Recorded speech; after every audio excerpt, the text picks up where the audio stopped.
Well, I completed the first part of the water quality section. That was with my water filter. So I'm going to sit down and go through my second part of water quality.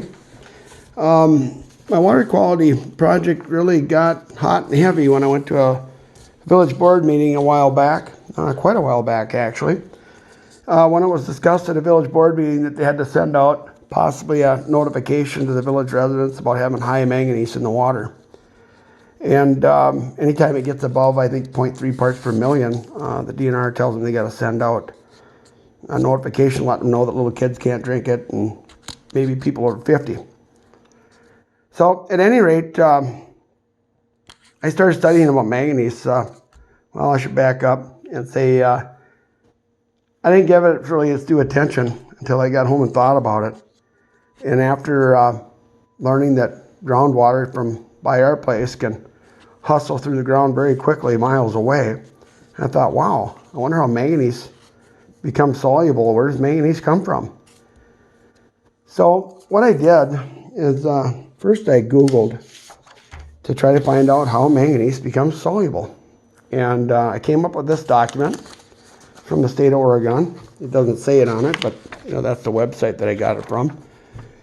But it goes on to talk about soil conditions that break down manganese are exactly the same as what's required to break down iron. I won't go through the details of it, but that's what it says. So I thought, that's interesting, because that took me back thinking about a meeting that I attended on the 1st of November 2018. It was a meeting to talk about hydrology. It's actually a meeting when we determined on that we'd be able to get the USGS in to do a groundwater study for us.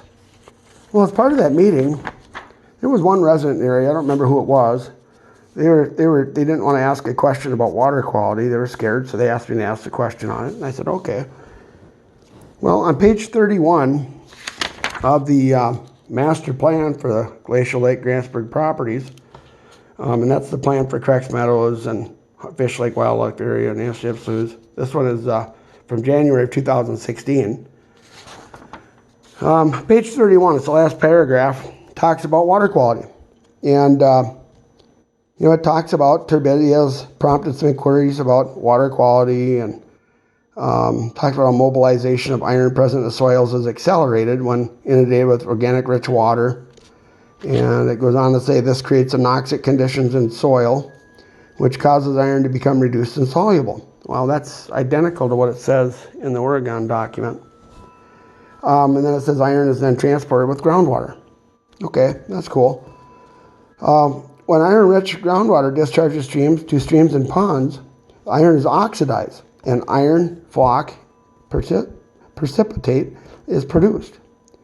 And they're kind of meaning that, as the iron comes down from the northeast part of the Creeks Meadows, and it's made soluble one time, and then when it basically touches oxygen, it becomes solid again, and then it goes to the bottom of the flowage and gets inundated with organic matter, and it becomes soluble again, and it keeps compounding and compounding until it makes it down by the L dikes, and I believe I've seen numbers of 45 parts per million. That's a lot.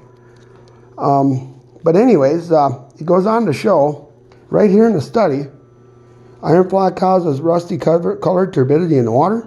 Yeah, I'm aware of that. Air photos taken in the region in 1938. They talk about them in here. And the DNR Water Program is conducting a study during 2014 and 15 to better understand the mobilization impact iron might be having on the receiving streams. Goes on to say preliminary data analysis suggests that iron flock turbidity causes an aesthetic impact and does not negatively impact stream and biological communities. Okay, well, that's fair. I mean, preliminary study, preliminary analysis. But we got to remember that our hydrology discussion was in 2018, not 2016.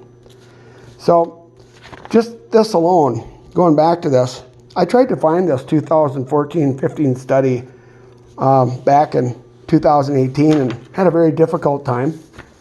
I usually don't give up very easily, but I moved on to something else that was important in my water study at the time. Well, after this discussion at the village of Grantsburg, I worked a little harder to find it, and I did. Here it is.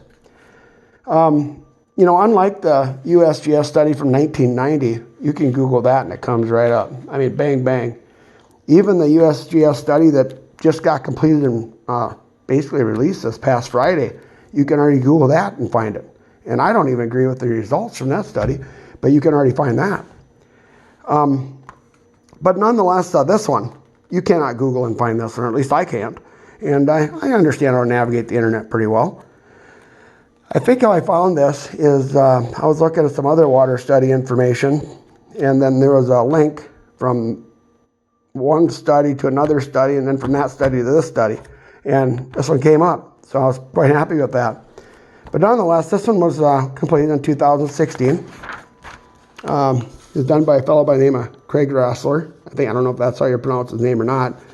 But here you got the folks that were involved in the DNR locally here that are on that study. They must have helped with it. And even our high school teacher, Matt Berg, I think he did like a clam study or something as part of it.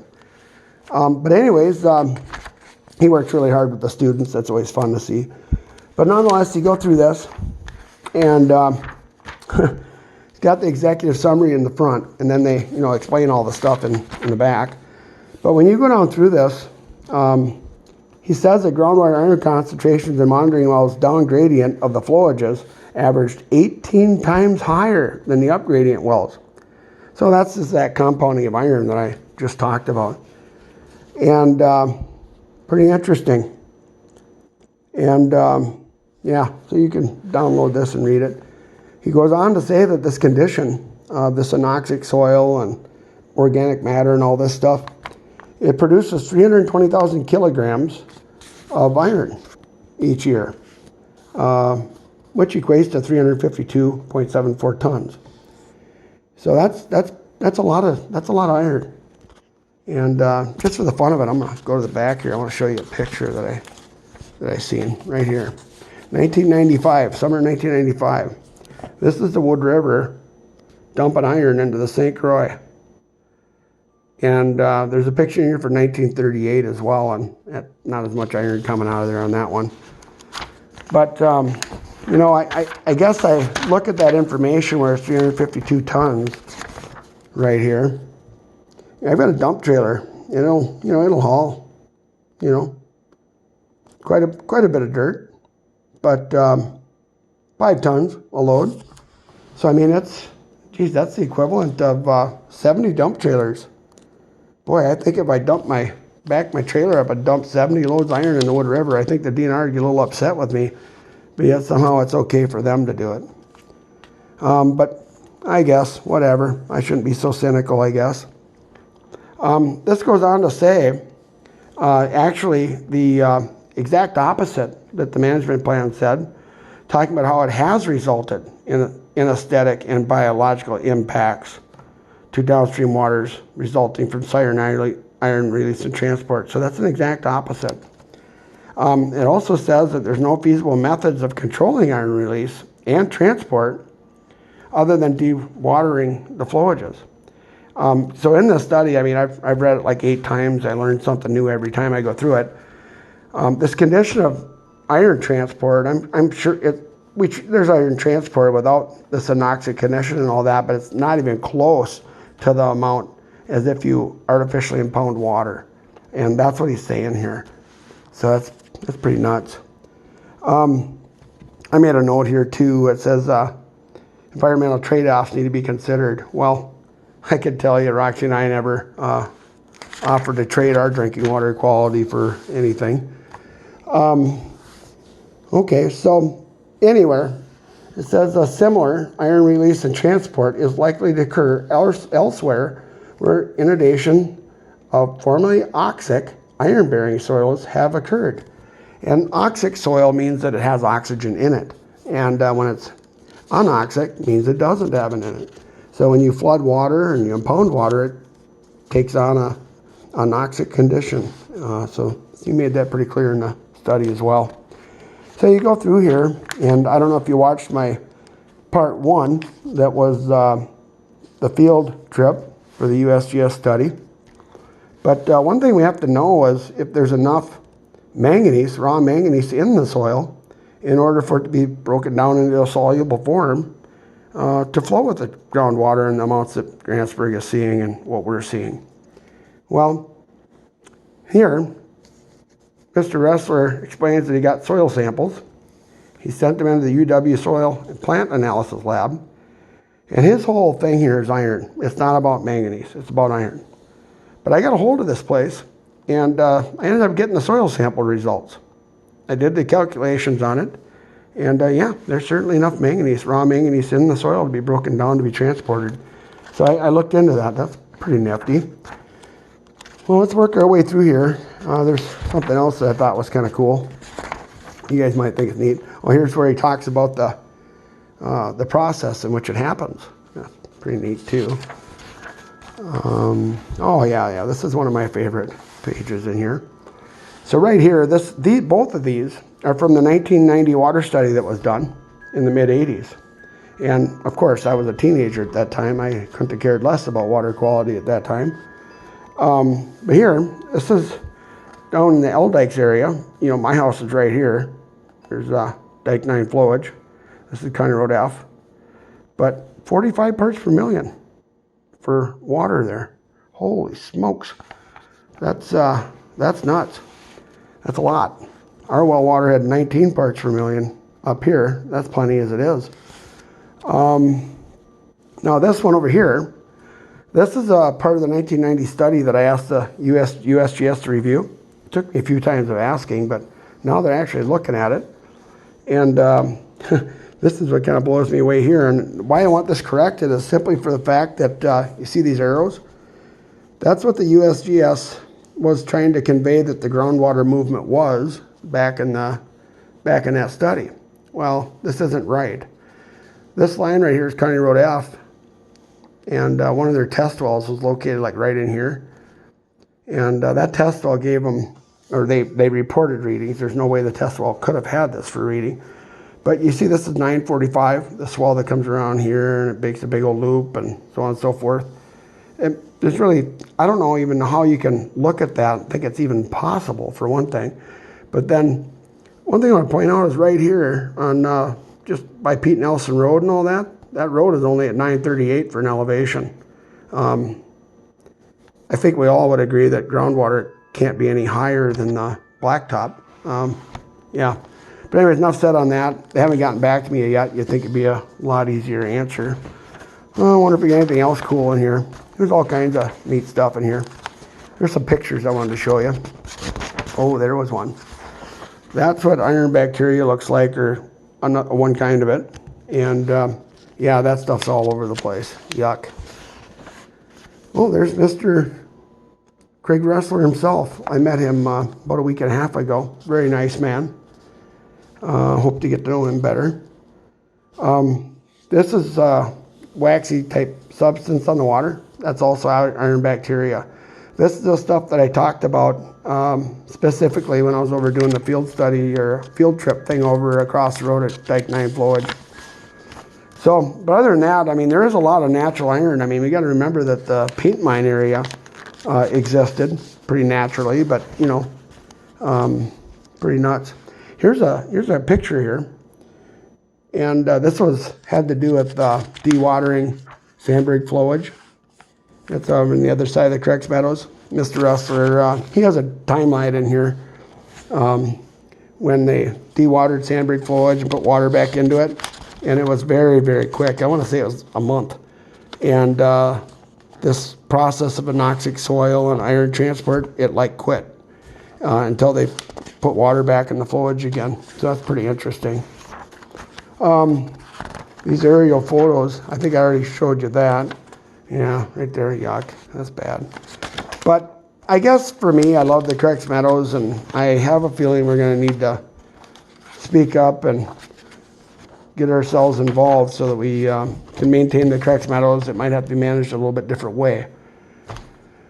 See, here's my water quality sample results, by the way.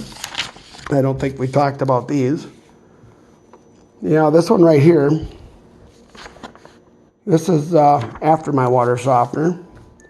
This one here is before my water softener. You can see the turbidity is 93.2, and that's like water clarity. It should be less than 5. And this other stuff, I won't talk about that, but it's related. Iron, I have 19.22 parts per million of iron, and should be 0.3 or less. Manganese, 0.53. And bring up my computer here, and I think I got the Village of Grantsburg website up, and the last thing they talked about was 585 parts per billion, which is real close to what I have. That's the same thing as 0.585 parts per million. So yeah, it's kind of interesting. So I know the Village of Grantsburg on their website, it shows that they've had as high as 1.2 or 1.3 parts per million. And if Grantsburg had it, I'm sure we did. I mean, if you watched the video on my water softener thing or my sediment filter, I'd be really surprised what that number was. And actually, I'd love to know what my turbidity was back when we were taking our water filter apart 2 or 3 times a week, because at 23.2, oh, that's a gift. But I'm sure it can get much better than that. Here, this one here talks about tannins. Tannins in our well water is, 1.4 and recommended 0.04. And tannins, for those who don't know, that's just, I think, decaying vegetation. And water softeners don't really take it out. Our levels after our water softener is 1.3. Everybody probably wants to know if manganese is taken out by a water softener, and I got to give Luke Thorson at Burnett Plumbing a hand on that. I could probably work on a water softener pretty good too. I've had to take mine apart so many times due to our water problems. But look at what my iron went down to with the water softener. He took out almost 19 parts per million. I think when he sold it to me, he told me I'd take out about 15. So, pretty good. Look at how much silica I still have there. And then sodium goes up. And the sodium goes up because it's used to get rid of the iron. But my manganese, that's gone, pretty much. So water softener did a good job of taking out the manganese. So other than that, I'll be showing these documents out in another video. But there's one thing here. Chapter 160, I think probably the DNR is violating that. That has to do with water quality. Public officials thing here, if they know this is happening, and they should, because it's a state study that was done. But chapter 19.41, I'll be talking about that in a future video here. And yeah, pretty interesting stuff. But that concludes this part of the water quality video. Thank you.